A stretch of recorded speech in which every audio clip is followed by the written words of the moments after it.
Prévoir vous est présenté par Retraite Populaire.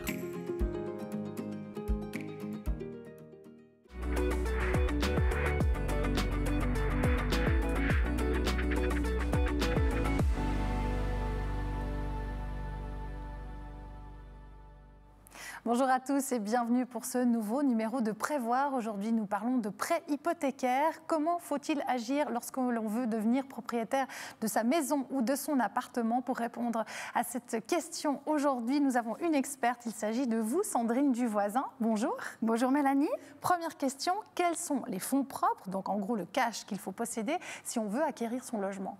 Alors tout d'abord, je tiens à préciser pour une résidence principale, vous devez avoir 20% de fonds propres, dont 10% doivent absolument provenir de vos liquidités, de votre épargne personnelle, et les 10 autres pourcents peuvent provenir de votre caisse de pension. Ce qu'il ne faut pas oublier d'ajouter à ceci, c'est 5% pour les frais de notaire.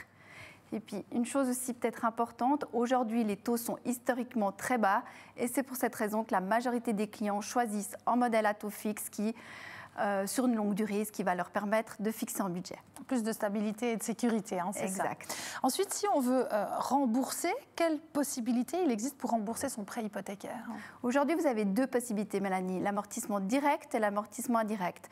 Je vais m'attarder surtout sur l'indirect, puisque le 90% des clients choisissent ce modèle. D'une part, vous allez avoir votre dette qui reste constante, ce qui va vous permettre de déduire la charge de vos intérêts hypothécaires de votre revenu fiscal. Et de l'autre côté, vous allez constituer une propre prévoyance qu'on appelle liée et qui est déductible fiscalement.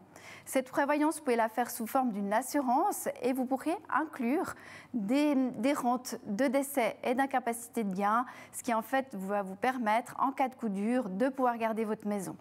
Il y a une solution qu'on connaît aussi qui est celle de retirer son deuxième pilier quand on veut devenir propriétaire. À quoi il faut faire attention? Oui, exactement. Il y a 3 éléments auxquels on doit vraiment faire attention. Le premier, vous allez payer un impôt sur ce capital que vous retirez.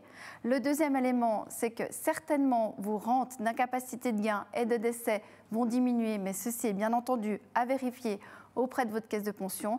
Et troisièmement, un élément très important, c'est que de toute manière, votre rente retraite va diminuer en conséquence du montant prélevé. Alors, il ne faudra vraiment pas oublier de combler ces lacunes par une propre prévoyance privée. Merci beaucoup Sandrine Duvoisin pour tous ces éclairages sur ce sujet quand même très très complexe. Si vous voulez retrouver cette émission en tout temps, c'est possible sur le site de latélé.ch. Merci de nous avoir suivis et à très bientôt. Au revoir.